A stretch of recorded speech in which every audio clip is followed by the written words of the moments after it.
สวัสดีค่ะพนิษฐ์นาถ ฉัตรวิไลค่ะและนี่คือรายการศิลป์สโมสรค่ะคุณผู้ชมคะหลายครั้งที่เรื่องราวทางประวัติศาสตร์นะคะถูกบันทึกไว้แตกต่างกันแม้จะเป็นประเทศที่อยู่ในภูมิภาคเดียวกันค่ะซึ่งเกี่ยวเนื่องกับเรื่องราวของการสร้างชาติแล้วก็การสร้างวีรบุรุษเพื่อเป็นที่ยึดเหนี่ยวจิตใจให้คนในพื้นที่นั้นๆค่ะซึ่งการเรียนการสอนนะคะที่เราเคยเรียนรู้เรื่องประวัติศาสตร์มาอาจจะสอนให้เราเรียนรู้เรื่องราวของเพื่อนบ้านในแง่มุมที่แตกต่างกันไปค่ะสิ่งนี้ค่ะอาจจะเป็นปมที่เกิดขึ้นในอาเซียนนะคะซึ่งวันนี้เราจะมาเรียนรู้เรื่องประวัติศาสตร์อย่างเข้าใจเพื่อนบ้านค่ะกับนักเขียนสารคดีคุณสุเจน กันพริตค่ะซึ่งสนใจในเรื่องราวของการชำระประวัติศาสตร์สวัสดีค่ะสวัสดีครับคุณสุเจนมีผลงานที่เขียนสารคดีอยู่ส่วนใหญ่ก็จะเป็นเรื่องของการค้นคว้าประวัติศาสตร์ที่เกี่ยวกับเรื่องของวีรชนนะคะหรือว่าประวัติศาสตร์ของพื้นที่ที่มีมุมมองที่อาจจะแตกต่างไปจากเรื่องราวที่เราเคยเรียนนะคะอย่างล่าสุดเนี่ยนำมาเขียนเป็นหนังสือเล่มนี้นะคะตามรอยเจ้าอนุวงศ์คลี่ปมประวัติศาสตร์ไทยลาวนะคะทำไมถึงสนใจเรื่องราวของเจ้าอนุวงศ์คงเป็นเรื่องที่ติดมาตั้งแต่เด็กด้วยครับมีหลายเรื่องนะฮะที่ประวัติศาสตร์ของประเทศเพื่อนบ้านรอบๆเราเนี่ยเขียนไม่เหมือนกับที่แบบเรียนไทยบอกอย่างเรื่องของเจ้าอนุวงศ์เนี่ยของเราเนี่ยมีอยู่ประมาณย่อหน้าหนึ่งสมัยที่ผมเรียนเมื่อสัก10 กว่าปีที่แล้วฮะเขียนว่าเจ้าอนุวงศ์เป็นกบฏยกกองทัพมากวาดต้อนครัวที่โคราชแล้วก็เกิดวีรกรรมคุณหญิงโมขึ้นแล้วก็พ่ายแพ้กลับไปจบเท่านั้นเองแต่ว่ามาอยู่ในความทรงจำของคุณสุเจนครับก็ยังติดใจอยู่ติดใจว่ายังไงคะผมอาจจะเป็นเพราะว่าพอยิ่งโตขึ้นพอเรียนมากขึ้นเนี่ยฮะได้อ่านประวัติศาสตร์ของประเทศเพื่อนบ้านมากขึ้นเนี่ยอย่างเรื่องเจ้าอนุวงศ์เนี่ยทางลาวได้บันทึกแตกต่างไปเลยฮะยังไงคะลาวบอกว่านี่คือมหาราชนี่คือมหาราชของลาวฮะก็คือเป็น1 ใน 3กษัตริย์ที่เป็นมหาราชที่เป็นฮีโร่ของลาวนี่มีสมเด็จพระนเรศวรพระเจ้าตากสินพระขุนรามคำแหงอะไรก็ว่าไปนี่ของเราของลาวเนี่ยจะมีอยู่3 องค์ฮะพระเจ้าฟ้างุ้มพระเจ้าชัยเชษฐาธิราชและนี่คือองค์สุดท้ายฮะพระเจ้าอนุวงศ์นี่คือ1 ใน 3วีรกษัตริย์ของลาวครับซึ่งพอยิ่งผมอ่านไปเนี่ยผมก็พบว่าบทเขาเรียกว่าอะไรล่ะชีวิตของพระองค์เนี่ยพระชนชีพของพระองค์เนี่ยไม่ต่างอะไรกับสมเด็จพระนเรศวรเลยยังไงในแง่มุมไหนคะเดี๋ยวเราทำความเข้าใจกรณีแรกก่อนนะคะเผื่อคุณผู้ชมจะตามไม่ทันก็คือว่ากรณีแรกเราทุกคนเนี่ยจะได้เรียนรู้ประวัติศาสตร์ชุดหนึ่งนะคะของชาติไทยคือเรียนรู้สมัยเรียนแหละมาตั้งแต่ประถมมานะคะก็เรียนรู้เรื่องของเจ้าอนุวงศ์ว่าเป็นกบฏถูกไหมคะแต่ว่าคุณสุเจนเนี่ยไปทำการค้นคว้าในชุดความรู้ของที่ลาวมาว่าเจ้าอนุวงศ์เนี่ยเป็นมหาราชก็คือคนละเรื่องกันเลยคือเราเชื่อว่าเป็นกบฏในขณะที่ทางลาวยกย่องว่าเป็นมหาราชแล้วเกี่ยวข้องหรือคล้ายคลึงยังไงกับกรณีสมเด็จพระนเรศวรมหาราชของเราในโลกยุคโบราณนะฮะผมอาจจะต้องบอกคุณผู้ชมก่อนว่าสมัยก่อนเนี่ยมันไม่มีสิ่งที่เรียกว่าประเทศนะฮะมีประเทศไทยประเทศลาวประเทศพม่าไม่มีนะฮะต้องถอดตรงนี้หมดเลยมันเป็นนครรัฐฮะเชียงใหม่ก็คือเชียงใหม่ยกทัพมาตีกรุงเทพได้ด้วยกรุงเทพอาจจะยกทัพไปตีโคราชก็ได้นี่อันนี้คือคอนเซปต์ของโลกโบราณอยู่ที่ว่าณเวลานั้นใครมีอำนาจขึ้นมาแล้วปกครองอาณาเขตได้ใหญ่กว่ากันใช่ฮะอันนี้คือต้องทำความเข้าใจเป็นข้อแรก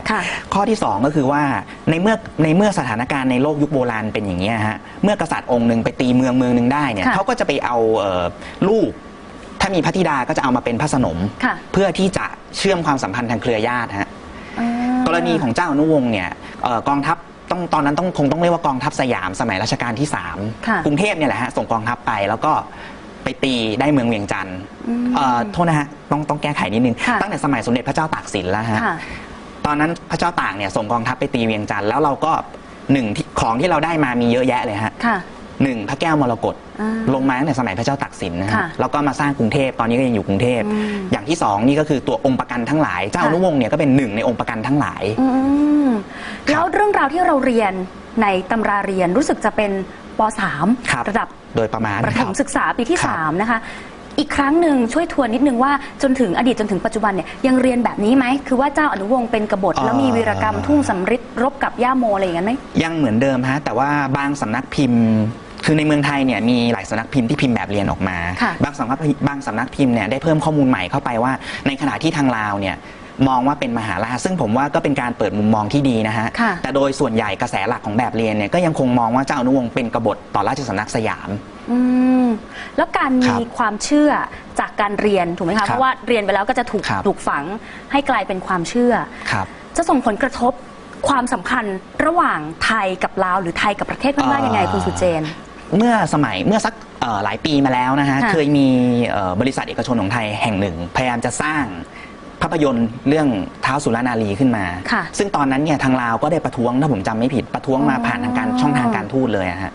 คือเรื่องนี้ละเอียดอ่อนมากเพราะว่าทางลาวมองว่าวีรกรรมท้าวสุรนารีเนี่ยไม่ได้เกิดขึ้นคือนี่คนละชุดกันเลยนะเป็นความเชื่อที่คนละเรื่องคนละฝาคนละตัวกันกับที่เราคนไทยรู้มาครับผมยิ่งสำหรับคนโคราชเนี่ยอาจจะรับไม่ได้เลยสำหรับความเชื่อชุดนี้ค่ะเอาแล้วอย่างนี้ถ้าเกิดทางลาวเขาก็จะมีการสร้างหนังสร้างละครหรืออะไรมันบ้างมันจะกระทบกับความรู้สึกของเราบ้างไหมคะก็อาจจะมีฮะแต่ว่าเท่าที่ผมได้คุยกับทางคือผู้รู้ของลาวหลายท่านนะคิดว่าลาวคงไม่ทำอ่ะเพราะว่าเขามองว่าเรื่องในอดีตก็เป็นเรื่องในอดีตเขาก็จะเก็บไว้เฉยๆแต่ว่าในแง่ของการสร้างอนุสาวรีย์เนี่ยเขาก็ยังคงยกย่องเชิดชูฮีโร่ของเขาอันนี้พูดอย่างภาษาตรงไปตรงมาที่สุดเราเองก็มีฮีโร่ของเรานึกออกใช่ไหมฮะอันนี้ก็เป็นความจำเป็นนะคุณสุเจนการที่ชาติจะต้องมีฮีโร่เพื่อยึดเหนี่ยวจิตใจในยุคสมัยหนึ่งเนี่ยผมเข้าใจว่ามันจำเป็นนะฮะในการสร้างรัฐชาติเราจะต้องมีประวัติศาสตร์ชุดหนึ่งที่จะทำให้ผู้คนเนี่ยหลอมรวมจิตใจเข้าด้วยกันผมอยู่เชียงใหม่อีกคนนึงอยู่กรุงเทพเนี่ยทำยังไงเราถึงจะรู้สึกร่วมได้มันก็ต้องมีอะไรชุดนี้ใช่ฮะแต่ว่าพอถึงยุคสมัยหนึ่งเนี่ยอย่างเราจะเป็นอาเซียนแล้วเนี่ยฮะผมว่าความเชื่อชุดนี้มีปัญหาละอุ้ยแล้วก็ต้องเป็นปัญหาใหญ่สิคุณสุเจนเพราะว่าเราไม่ได้มีความขัดแย้งเรื่องความเชื่อกับเฉพาะลาวนะคุณเพราะว่ากับพม่าก็มีอย่างสักครู่ใช่ไหมคะที่เราพูดถึงสมเด็จพระนเรศวรมหาราชนะคะรวมถึงความเชื่อในเรื่องของเจ้าอนุวงศ์จะบอกว่าความเชื่อก็ไม่ได้เป็นเรื่องของการบันทึกทางประวัติศาสตร์ที่มีการบันทึกแตกต่างกันไปซึ่งเอาเข้าจริงสถานการณ์ในประวัติศาสตร์ตอนนั้นมันไม่มีประเทศไงฮะมันไม่เกี่ยวอยู่แล้วคือเราไปหยิบมาสร้างประวัติศาสตร์ฉบับชาตินิยมขึ้นมาทีนี้ผมกำลังมองว่ามันถึงยุคที่เราควรจะแก้ไขกันไหมเขียนประวัติศาสตร์แบบที่มันเป็นจริงๆทำไมต้องแก้ไขด้วยล่ะคะเราอยากจะทะเลาะกับเพื่อนบ้านต่อหรือเปล่าล่ะฮะผมก็ต้องถามกันแบบนี้เราอยากจะให้คนพม่าคนลาวมองเราด้วยสายตาแบบเดิมหรือเปล่าเราว่าทุกปีเนี่ยฮะเราก็จะอย่างทุกปีเนี่ยคนลาวที่มาโคราชเนี่ยเขาจะรู้สึกตะขิดตะขวงใจฮะว่าเอ๊ะทำไมเรื่องของท้าวสุรนารีถึงแบบคือผู้หญิงคนหนึ่งอันนี้เขามองนะนี่เป็นมุมมองฝั่งลาวว่าผู้หญิงคนหนึ่งเนี่ยทำให้กองทัพลาวทั้งกองทัพถอยไปได้ซึ่งในประวัติศาสตร์เนี่ยมันมีปัจจัยแฟกเตอร์ตัวอื่นเยอะมากที่จะทำให้กองทัพของเวียงจันทร์ตอนนั้นถอยกลับไปเราต้องให้ความยุติธรรมกับทั้งสองฝ่ายเนาะเพราะว่าทางลาวก็มองว่าเจ้าอนุวงศ์เนี่ยเป็นมหาราชนะคะเป็นวีรกษัตริย์นะคะในขณะที่เราเองนะคะอย่างคนในพื้นที่คนในโคราชก็ยกย่องนับถือผมไม่ได้บอกว่าไม่ควรยกย่องท้าวสุรนารีนะไม่ได้พูดอย่างนั้นเลยผมเพียงแต่บอกว่าเราควรจะอ่านประวัติศาสตร์หลายๆด้านและควรจะเข้าอกเข้าใจเพื่อนบ้านค่ะเรื่องนี้เซนซิทีฟมากเพราะว่าเหมือนกับว่าเคยมีคนพยายามจะไปทำวิจัยหรือค้นคว้าข้อมูลเรื่องของวีรกรรมทุ่งสำริดใช่ไหมคะแล้วพอบอกว่าพอมีคนออกมาบอกว่าอาจจะไม่เกิดขึ้นจริงก็กระทบกระเทือนจิตใจ เพราะว่าถือว่าเป็นสิ่งที่ยึดเหนี่ยวผูกหัวใจผมอยากให้สังคมไทยมีวุฒิภาวะมากขึ้นฮะยังไงดีคะถ้าเราจะเรียนประวัติศาสตร์เพื่อที่จะนำมารับใช้ความเชื่อของเราเนี่ยผมว่าก็เรียนกันต่อไปแล้วเราก็จะมีปัญหากับเพื่อนบ้านต่อไปแต่ถ้าเราจะเรียนวิชาประวัติศาสตร์ในแบบที่มันเป็นศาสตร์ของสังคมฮะโซเชียลไซน์ฮะเรียนมันแบบเป็นวิทยาศาสตร์เนี่ยผมว่าเราก็จะเติบโตขึ้นแล้วเราก็จะดีลกับเพื่อนบ้านแล้วก็เราก็จะก้าวไปสู่อาเซียนได้ง่ายขึ้นนะฮะค่ะนอกเหนือจากลาวแล้วอย่างเวียดนามเนี่ยเขาบันทึกเรื่องของเจ้าอนุวงศ์ไว้ในทิศทางไหนคะทางเวียดนามในยุคนั้นนะฮะในยุคนั้นเมืองหลวงเวียดนามอยู่ที่เวฮะเป็นเมืองหลวงเก่าของเขาก็ถือหางฝ่ายเจ้าอนุวงศ์ซึ่งแน่นอนนะฮะบันทึกหลายๆอย่างเนี่ยของเวียดนามก็จะมองว่าทางสยามหรือกรุงเทพตอนนั้นเนี่ยไปโจมตีเวียงจันทร์โดยที่ไม่ได้บอกเวียดนามเลยคือสมัยก่อนเนี่ยแนววิธีคิดเรื่องการปกครองเมืองเวียงจันทร์เป็นเมืองเล็กใช่ไหมฮะเขาเรียกว่าเมืองสองฝ่ายฟ้าในประวัติศาสตร์เขาในพงศาวดารทั้งสองฝ่ายเขียนไว้เลยครับว่ากรุงเทพเหมือนบิดากรุงเว้เหมือนมารดาคือเหมือนเมืองพ่อกับเมืองแม่ลูกจะทำอะไรเนี่ยบิดาจะลงโทษลูกเนี่ยก็จะน่าจะบอกมารดาเสียก่อนเห็นไหมฮะคอนเซปต์แบบนี้มันจะมาใช้กับรัฐชาติปัจจุบันไม่ได้เลยมีอย่างที่ไหนว่าแบบประเทศหนึ่งเป็นลูกของประเทศหนึ่งเพราะว่าถ้าเกิดถ้าเรายึด ข้อมูลที่เรามีอยู่ก็จะกลายเป็นว่าเราก็จะขัดแย้งไม่ใช่กับลาวอย่างเดียว ขัดแย้งกับเวียดนามด้วยรวมถึงขัดแย้งกับพม่าด้วยจากสิ่งที่เราเห็นตามความเชื่อนะคะรวมถึงบทเรียนทางประวัติศาสตร์เมื่อสักครู่เรายกตัวอย่างสมเด็จพระนเรศวรมหาราชแล้วก็เล่มนี้ที่คุณสุเจนก็เคยเขียนมานะคะจากวังจันทร์สู่เวียงแหงตามรอยนเรศวรมหาราชเรื่องนี้มีความขัดแย้งไงท่านในกรณีของพม่าเอา3เรื่องหลักๆแล้วกันนะฮะเรื่องยุทธาถีของเราบอกว่าสมเด็จพระนเรศวรทรงชนะสมเด็จพระมหาอุปราชด้วยการใช้พระแสงของง้าวชนช้างใช่ไหมฮะพม่าบอกว่าปืนลั่นใส่สมเด็จพระมหาอุปราชาของเขาซึ่งมันเป็นคนละม้วนเลยฮะพม่าไม่ได้เขียนถึงเรื่องการประกาศเอกราชที่เมืองแคลงไม่มีฮะหลักฐานฝั่งพม่านะฮะนี่หลักฐานฝั่งพม่าอีกเรื่องที่3ก็คือว่าเคสของสมเด็จพระนเรศวรเนี่ยการพื้นที่สวรรคตก็ยังคงเป็นที่ถกเถียงกันอยู่ว่าจะเป็นที่เมืองหางในรัฐฉานของพม่าปัจจุบันหรือที่เวียงแหงเชียงใหม่ปัจจุบันคือมันจะมีอะไรที่ประวัติศาสตร์บันทึกแตกต่างกันแล้วอย่างพม่าเนี่ยมองพระนเรศยังไงคะพม่ามองพระนเรศก็เหมือนกับที่เรามอง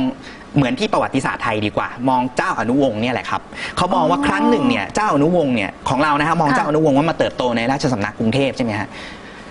ประวัติศาสตร์พม่าก็เหมือนกันฮะพงศาวดารบอกว่าพระนเรศเนี่ยไปเติบโตในราชสำนักของพระเจ้าบุเรงนองเป็นลูกบุตรบุญธรรมอ่ะแล้วมาวันหนึ่งเนี่ยก็ทำแบบที่เจ้าอนุวงศ์ทำก็คืออยากจะแยกตัวเพียงแต่ว่าบทจบของ2พระองค์นี้ต่างกันฮะพระนเรศวรทรงประสบความสำเร็จเจ้าอนุวงศ์ทรงล้มเหลวผมถึงบอกว่ามันเป็นหนังม้วนเดียวกันแต่ว่าบทจบเล่ากันคนละอย่างใช่ครับบทจบมันแตกเห็นบอกว่าพระนเรศวรก็มีเวอร์ชันลาวด้วยเหรอคะมีไหมผมหมายถึงว่าเจ้าอนุวงศ์เนี่ยแหละฮะคือพระนเรศวรเวอร์ชันลาวครับก็คือเป็นสิ่งที่เราค้นคว้าเรื่อยๆแล้วก็ไปพบเจอจากสิ่งที่ติดใจตั้งแต่สมัยเรียนประวัติศาสตร์ตอนเด็กๆนะคะว่าเขียนไว้แค่นั้นเนี่ยจริงหรือไม่จริงยังไงก็เรียนประวัติศาสตร์มาเรื่อยๆแล้วก็ค้นคว้าเพิ่มเติมนะคะเดี๋ยวช่วงหน้าเราจะมาคุยกันต่อนะคะคุณผู้ชมคะว่าการเรียนรู้ประวัติศาสตร์เหมือนสิ่งที่เราเชื่อมาแล้วก็ยึดเหนี่ยวนะคะจะส่งผลกระทบต่อความสัมพันธ์อาเซียนอย่างไรรวมถึงเราจะเข้าใจเพื่อนบ้านอาเซียนได้อย่างไรติดตามได้ในสินสโมสรค่ะเรายังเตรียมพร้อมเข้าสู่อาเซียนกันแต่เพียงรูปลักษณ์ภายนอกหรือทางเปลือกด้วยการเรียนรู้ธงเรียนรู้เมืองหลวงเรียนรู้เงินตราแต่ข้อจริงๆประวัติศาสตร์ก็ยังคงปะทะปะทังกันแล้วก็เป็นบาดแผลเป็นความหมองใจกันอยู่เหมือนเดิมครับแต่ว่าในกรณีของไทยเนี่ยพม่ามักจะมองว่าทุกครั้งที่พม่าอ่อนแอนะครับรัฐไทยเนี่ยจะถือโอกาสเข้ามากวาดต้อนหรือตีหูเมืองพฤติกรรมของสมเด็จพระนเรศวรก็คล้ายกันซึ่งพม่ามองว่าไม่ต่างกับพฤติกรรมของพญาละแวกด้วยซ้ำนะครับที่เข้ามาตีสยาม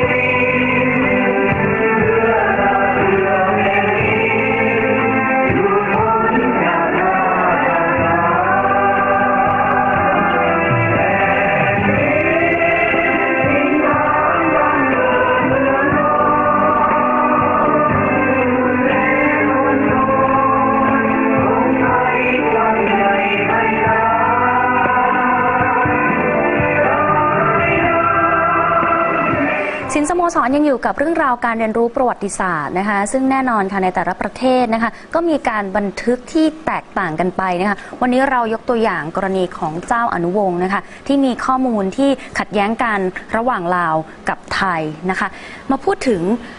ความสัมพันธ์ของเจ้าอนุวงศ์กับสยามบ้างเมื่อช่วงที่แล้วเราคุยกันแล้วว่าเห็นภาพ2ภาพชุดข้อมูลสุเจนใช้คำนี้ชุดข้อมูลที่แตกต่างกันเลยระหว่างลาวกับไทยนะคะแต่ความสัมพันธ์ของเจ้าอนุวงศ์นะคะที่เติบโตในแผ่นดินสยามมีความสัมพันธ์กับพระมหากษัตริย์ไทยยังไงบ้าง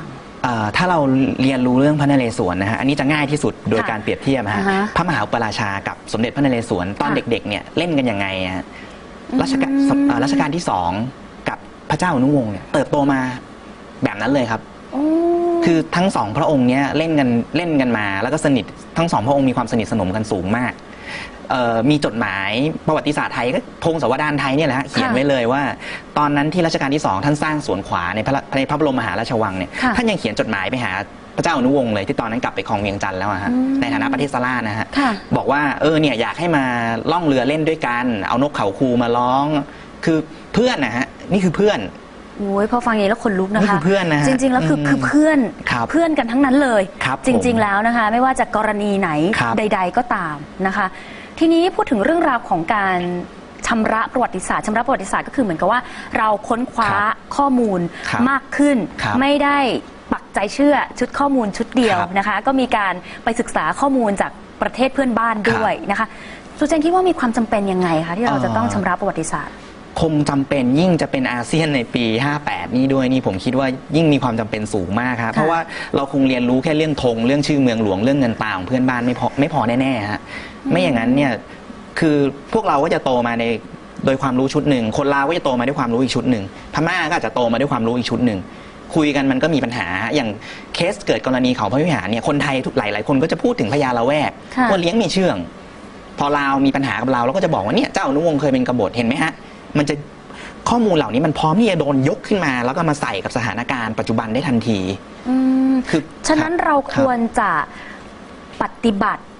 ิกับความรู้สึกของเรายังไงดีคุณสุเจนอ่านประวัติศาสตร์หลายๆด้านฮะแล้วก็อันนี้มันผมถูกสอนมาหลายครั้งนะว่าเวลาอ่านประวัติศาสตร์เนี่ยอย่าเชื่อให้ดูไปก่อนว่าเนี่ยอันนี้ว่าอย่างไรอันนี้ว่าอย่างไรเรียนประวัติศาสตร์ก็เชื่อไม่ได้หรอคะไม่ได้ฮะประวัติศาสตร์เป็นวิชาที่มีพลวัตมากนะฮะเวลาเราเจอหลักฐานมาเห็นไหมฮะผมเจอหลักฐานใหม่ผมก็มาเขียนแบบเรียนเก่าแล้วในอีก10 ปีข้างหน้าอาจจะมีคนมาบอกก็ได้นะฮะว่าเจ้าอนุวงศ์เนี่ยโปรเวียดนามมากกว่านี้อันนี้ผมสมมุตินะฮะคือมันขึ้นอยู่กับหลักฐานคือประวัติศาสตร์ไม่ได้หยุดนิ่งๆนะคือไม่ได้หมายความว่าประวัติศาสตร์ถูกฟรีซไว้หรือถูกแช่แข็งไว้แล้วเราจะต้องเชื่อตามนั้นแต่ประวัติศาสตร์สามารถที่จะค้นคว้าแล้วได้ข้อมูลใหม่มาแล้วมาอธิบายเหตุการณ์ที่เกิดขึ้นในอดีตแล้วเราก็ต้องแบ่งเส้นเขียดแดนไว้ว่าเรื่องในอดีตมันก็เป็นเรื่องในอดีตนะฮะตอนนี้เราเป็นประเทศลาวประเทศไทยประเทศพม่าประเทศมาเลเซียผมรู้สึกว่าตอนนี้เราต้องคบกันแบบเพื่อนนะฮะเข้าอกเข้าใจกันมีบ้านติดกันอ่ะเพื่อนบ้านกันเนี่ยฮะต้องให้อภัยเรื่องในอดีตแน่นอนอยู่เพื่อนบ้านติดกันอ่ะมันก็ต้องมีความขัดแย้งกระทบกระทั่งกันอยู่แล้วไม่เราผิดก็เขาผิดหรือคนอื่นอาจจะมาผิดก็ได้นะคะแต่ว่าถ้าเราจะอยู่ให้อย่างมีความสุขอันนี้เป็นตัวอย่างที่ให้เห็นภาพง่ายๆเลยแล้วเรื่องของข้อมูลทำยังไงถ้าเกิดว่าข้อมูลนั้นเนี่ยมันกลายเป็นข้อมูลที่ฝังรากลึกไปแล้วสำหรับคนในพื้นที่แล้วก็เป็นสิ่งยึดเหนี่ยวจิตใจผมเสนออย่างเร็วที่สุดคือแบบเรียนนะฮะผมไม่หวังกับคนรุ่นนี้นะพูดอย่างตรงไปตรงมามากเลยก็คือว่ามันยากอะฮะกับคนที่อ่านแบบเรียนมา 20-30 ปีจน 30-40 ปีที่ไปปกครองประเทศอยู่ตอนนี้แต่ว่าผมหวังกับเด็กรุ่นหลังแล้วก็หวังว่ากระทรวงศึกษาธิการเราจะพยายามใส่ข้อมูลหลายๆชุดเข้าไปให้เรารู้ว่าเนี่ยมันมีข้อมูลแบบนี้นะในประเทศเพื่อนบ้านคืออย่างน้อยเนี่ยให้เด็กสามารถมองได้หลายๆมุมให้เขาคิดเอาเองฮะคือคุณสุเจนก็ไม่ได้มาฟันธงว่าข้อมูลนี้เป็นข้อมูลเท็จนะแต่ว่าคุณสุเจนกำลังให้ทางเลือกว่าถ้าคุณศึกษาข้อมูลชุดนี้แล้วลองไปศึกษาชุดข้อมูลอื่นเพิ่มเติมแล้วไม่มีคำตอบไหนสำเร็จรูปนะฮะนี่คือความสนุกของประวัติศาสตร์ก็คือไม่ใช่ว่าสิ่งที่คุณสุเจนค้นคว้ามาจะเป็นคำตอบสุดท้ายหรอกไม่ใช่ฮะอันนี้ยืนยันว่าไม่ใช่เลยอันนี้คือให้ไปคิดต่อยอดด้วยสมมติว่าคนอ่านแล้วสนใจหรือสงสัยในสิ่งที่คุณสุเจนเขียนก็ไปค้นคว้าข้อมูลเพิ่มเติมสิวันหนึ่งอาจจะมีคนบอกว่าข้อมูลตรงนี้ของผมผิดก็ได้ซึ่งผมก็รู้สึกมันปกติมากเลยนะฮะก็ต้องยอมรับใช่ไหมคะใช่ฮะทีนี้การที่ข้อมูลความเข้าใจของคนยุคเก่าหรือว่าบรรพบุรุษที่ถูกเล่าปากต่อปากจากรุ่นสู่รุ่นจากคนรุ่นเก่ามาสู่คนรุ่นใหม่ก็เลยปลูกฝังแล้วก็สร้างบาดแผลรวมถึงบางทีเนี่ยขยายบาดแผลแล้วก็ให้มันลงลึกเข้าไปอีกเนี่ยมีวิธีการยังไงไหมที่เราจะสมานอย่างแรกก็คงอย่างที่ผมพูดเมื่อกี้เรื่องแบบเรียนอย่างที่2ก็คือคงต้องหวังในตัวอาจารย์หลายๆท่านนะฮะว่าแบบอยากให้สอนอะไรที่นอกเหนือจากแบบเรียนด้วยครับพยายามพาเด็กไปลงพื้นที่ด้วยก็ดีนะไปอยุธยาเนี่ยสอนมาเลยว่าเนี่ยมันมีข้อมูลชุดนี้นะสมเด็จพระนเรศวรอาจจะทรงทำยุทธหัตถีก็ยังอาจจะใกล้ๆอยุธยาก็ได้เพราะว่าสถานที่ทำยุทธหัตถีจนปัจจุบันนี้นะฮะก็ยังเถียงกันไม่จบว่ามันที่ไหนกันแน่ดอนเจดีสุพรรณหรือเปล่าพนมทวนกาญจนบุรีหรือเปล่าหรือว่าตรงเจดีภูเขาทองที่อยุธยาเนี่ยยังเถียงกันไม่จบเลยฮะเนี่ยมันสนุกนะฮะเพราะว่าผมรู้สึกว่าดีกว่ามาสอนว่าเนี่ยทำยุทธหัตถีที่ดอนเจดีดีกว่าที่ทุกคนพยายามจะมาแสดงความเป็นเจ้าของไหมว่าเหตุนี้เกิดที่ไหนแต่จริงๆแล้วคือให้เป็นประเด็นที่จะหาคำตอบต่อไปนะคะแล้วก็เอาหลักฐานกันมา ประวัติศาสตร์แบบนี้เนี่ยบางทีมันกลายไปเป็นละครเนี่ยฮะอย่างเรื่องขุนศึกเนี่ยเผอิญว่าผมเพิ่งกลับจากประเทศกัมพูชามา เรื่องนี้น่าสนใจตอนนี้กำลัง ครับ แบบโด่งดังมาก ครับ นี่เราเรียนรู้จากละครเรื่องขุนศึกได้ยังไงคุณสุเจน ขุนศึกเนี่ยถูกเขียนขึ้นในสมัยหลังปี 2475 เพราะฉะนั้นเนี่ยเราจะสังเกตได้ว่าพระเอกเนี่ยเป็นคนสามัญพี่เสมาของเราเนี่ย ค่ะ เป็นคนสามัญ อ้ายเสมา อ้ายเสมา นะคะ เนี่ยเป็นคนสามัญทีนี้มันก็ยังมีลักษณะของประวัติศาสตร์ชาตินิยมอยู่เพราะว่าตอนนั้นเนี่ยเราจะพยายามสร้างประเทศไทย ค่ะ ในแบบรัชสมัยใหม่ขึ้นมาใช่ไหมฮะ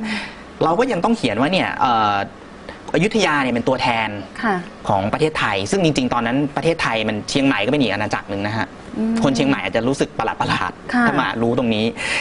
ผมไปกัมพูชาผมดูทีวีเขารับช่อง ล่าสุดนี่เลยใช่ไหม ครั คะ บล่าสุดเนี่ยผมเพิ่งกลับมาวันส รั อบ งวั สั น ญญาณได้แหละ เพื่อนบ้านใกล้เคียงไม่ว่าจะเป็นลาวเวียดนามกัมพูชา แล้วเผอิญผมได้มีโอกาสเข้าไปในสถานีโทรทัศน์ของกัมพูชาแห่งหนึ่ง ค่ะ เขามอนิเตอร์ข่าวเรานะครับ อ๋อ แล้วก็ดูหมดว่าเราฉายอะไรเกี่ยวกับเขาบ้าง มิน่าเนี่ยสมัย ครับ ก่อนที่มีเรื่องของความขัดแย้ง ครับ ที่เป็นระดับชาติเลย ครับ เพราะว่าเรื่องนี้ค่อนข้างเซนซิทีฟแล้วฟีดแบ็กกับเรื่องขุนศึกนี่เป็นในทางโพซิทีฟไหมคะ ผมก็ได้ถาม ทาง คน บวก คนกัมพูชาเขาบอกว่าก็เห็นมีแค่บอกว่าเมื่อคืนเมื่อมอนซืนเนี่ยฮะที่ว่าขุนศึกมาถึงตอนที่สมเด็จพระนเรศวรทรงยกทัพไปตีละแวก ค่ะ เขาก็บอกว่าก็ดีแล้วที่มันไม่มีฉากไปตีละแวก เพราะว่าถ้ามีเนี่ยคงมีเรื่องมีราวอยู่เหมือนกัน คืออาจจะไม่ถึงขนาดเผาสถานทูตเหมือนปี 46 นะฮะ ค่ะ ก็คงอาจจะก่อความรู้สึกไม่ดี อันนี้คือเป็นเส้นบาง ใช่ฮะ ๆ ก็ต้อง ต้องระวัง เข้าใจ มาก จิตใจของเพื่อนบ้านด้วยจะเขียนหรือจะทำอะไร ในบทละครเรื่องขุนศึกเนี่ยผมเข้าใจว่าผู้กำกับเพิ่มบทเข้าไปว่า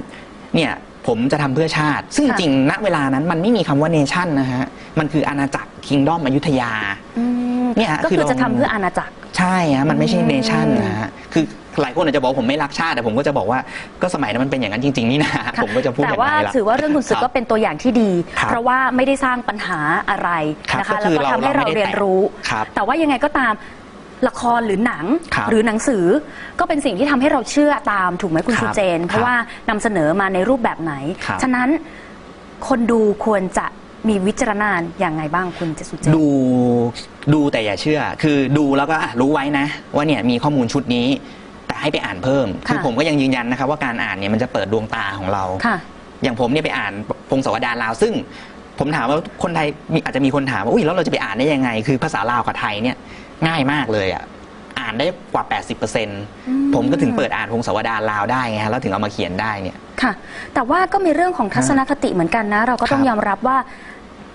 อันนี้พูดตรงๆเรา ครับ เรารู้สึกว่าเราเป็นพี่ใหญ่ ใช่ไหมคะ ใน ครับ ในภูมิภาค ครับ นี้ในละแวกนี้หรือแม้แต่ว่าความพยายาม ครับ ในการที่อยากจะให้เราเองเป็นพี่ใหญ่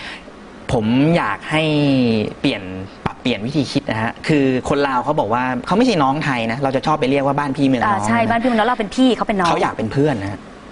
เราคบกันแบบเพื่อนดีกว่า อาเซียนต้องเป็นเพื่อนกันนะฮะ ไม่ใช่ใครเป็นพี่ใหญ่ใครเป็นน้อ